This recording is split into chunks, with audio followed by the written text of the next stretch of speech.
Okay.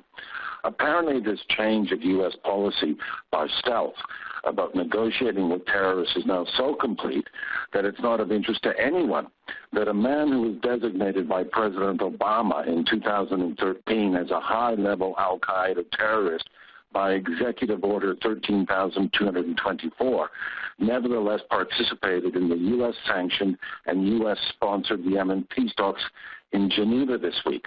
Don't misunderstand me. I'm not saying that simply because the USA deems a man to be al-Qaeda that he is necessarily a terrorist. Indeed, al-Humayqani, who has a list of aliases that runs to 2 pages, denies the allegations quite forcefully. But since the U.S. president himself declared him to be al-Qaeda, surely somebody has some explaining to do about how he came to be shaking hands with Ban Ki-moon in Geneva. It's even worse than it appears, since technically he appears to be negotiating on behalf of the USA-KSA alliance rather than with the United States. Perhaps the price of his admission to the talks on the KSA Hadi side of the table was giving up his al-Qaeda colleague Nasir al-Ruhayashi, reputedly al-Qaeda's #2 man globally and the leader of al-Qaeda in Yemen, who was killed in a U.S. drone strike on the 15th of June, while Humayqani was living it up with Ban Ki-moon in Geneva.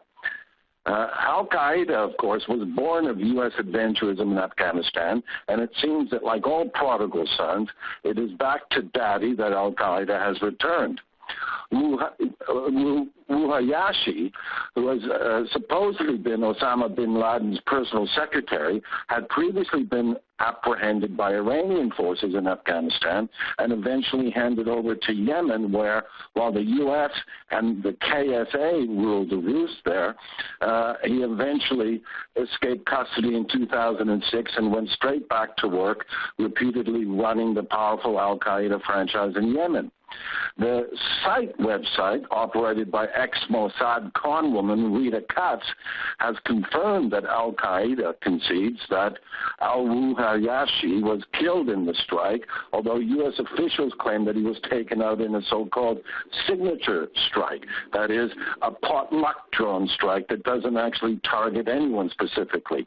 If someone were to allege that a man formally designated by the U.S. president as a high-level member of al-Qaeda and subject to a global Interpol red notice was taking part as a key player in U.S.-sanctioned negotiations in Geneva attended by UN Secretary General Ban Ki-moon, it would be reasonable to accuse that person of being a conspiracy nut. After all, if such a thing could actually happen, surely the mainstream media would be all over it. The problem is that it has happened, and the mainstream media is, as usual, complicit in this outrage through its silence. Bizarre and outrageous hardly even begins to describe all of this. The UN, under U.S. direction and supported by Russia along with the rest of the permanent members of the UN Security Council, has taken the KSA side in purporting to legitimize what on any informed view is a belligerent and unlawful military attack on Yemen.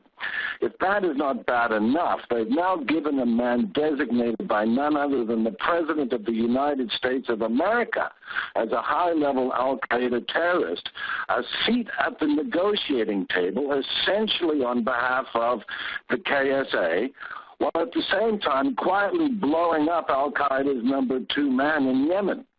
Of course, these two matters, that is, the killing of al-Ruhayashi and the presence at the Geneva talks of a man officially designated by the U.S. as an al-Qaeda terrorist, could well be entirely unconnected. Just like every now and then, smoke is not necessarily connected with fire. Still, this is no small thing. And we all have to ask ourselves, why is there a complete mainstream media blackout about the fact that the United States and the KSA have a man in Geneva designated as al-Qaeda negotiating in support of their position in Yemen?